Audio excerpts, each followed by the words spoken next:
Pergunta do Superman de Tilambuco. Mas eu queria, na linha dessa questão que o Emílio colocou categoricamente, a gente vê os psicopatas ou até mesmo os sociopatas muito bem-sucedidos, Conrado. Sim. Alguns estão na Grécia aí. Não, tô brincando. E o que eu ia querer entender é o seguinte: você não acha que a criação das pessoas está tendendo muito para uma espécie de ultravitimismo, hipersensibilidade para a juventude? A gente não está vendo isso nas escolas? Porque, veja, senão o pessoal vai achar que a gente está ou com o super mimimi de um lado ou o psicopata do outro. Mas, na verdade, não é isso, né? A gente está falando de elementos de um desprendimento dessa emoção que o pessoal carrega tanto no ensino básico hoje. É que assim, as pessoas normalmente que são criadas nas próprias casas pelos seus próprios pais, porque o que é a criação, meus amigos, de uma criança, né? É quando esse pai faz os primeiros julgamentos para essa criança, para ensinar a ela um próprio autorretrato do que ela é, né? Para ela se entender enquanto ser humano. Então, determinados pais tratam as crianças fazendo com que elas entendam suas próprias emoções.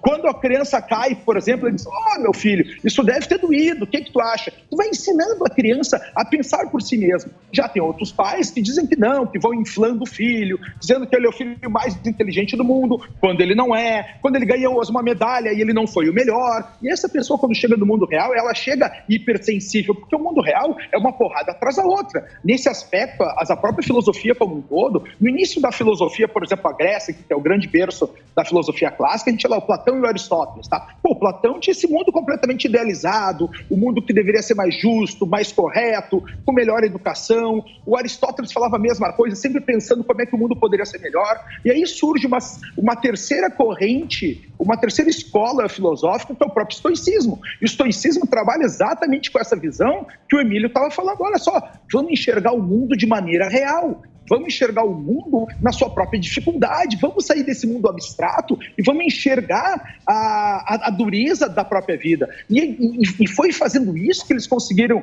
ensinar as pessoas o quê? Olha só, as coisas que acontecem ao teu redor, todas essas dificuldades, elas só vão ter um peso na tua vida dependendo do modo como tu entende essas dificuldades. Vocês percebem? Então, o que a gente tem que tentar compreender cada vez mais é o ser humano conseguir ter esse autoconhecimento, né, acerca de si mesmo, para conseguir se desenvolver. Mas agora, como é que tu consegue ter autoconhecimento a partir da coragem? Agindo, encostando no mundo, testando, que daí tu vai saber teu tamanho. Nesse mundo cada vez mais individualista, quando a gente não se relaciona com as pessoas, a gente não sabe o nosso tamanho. Eu só vou saber se eu sou mais gordo ou mais magro se eu me comparar com alguém. Se eu sou mais alto ou mais baixo, se eu me comparar com alguém. Se eu tiver um ponto de referência. E nesse aspecto, numa civilização cada vez mais individualista, nós estamos perdendo a capacidade de saber quem a gente é. E quando a gente não sabe quem a gente não consegue tomar decisões corretas. O nosso senso de justiça fica muito prejudicado. E tendo o senso de justiça prejudicado, nós nunca vamos chegar no nível de sabedoria. Porque a sabedoria é exatamente aprender a tomar as melhores decisões.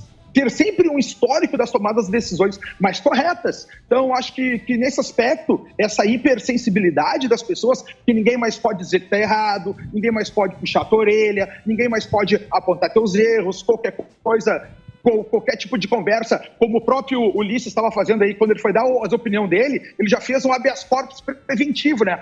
Eu sei que tem gente que me julga, mas eu vou falar que matar o próprio pai é menos perigoso para a sociedade do que uma pessoa que pode matar qualquer outra pessoa. Ele falou uma coisa óbvia, só que ele já tem que chegar se defendendo, senão o mundo não aceita direito. Então a gente está vivendo certamente no mundo de tempos hipersensíveis, e essa hipersensibilidade vai criar pessoas cada vez mais fracas, e dentro das pessoas cada vez mais fracas do que a gente tem, nós vamos ter um crescimento cada vez maior. Não é à toa que a gente está tendo aí tempos cada vez mais duros, com cada vez mais brigas, com cada vez mais disputas desnecessárias e sofrimentos desnecessários, né? Esse é o grande ponto. A termos pontos de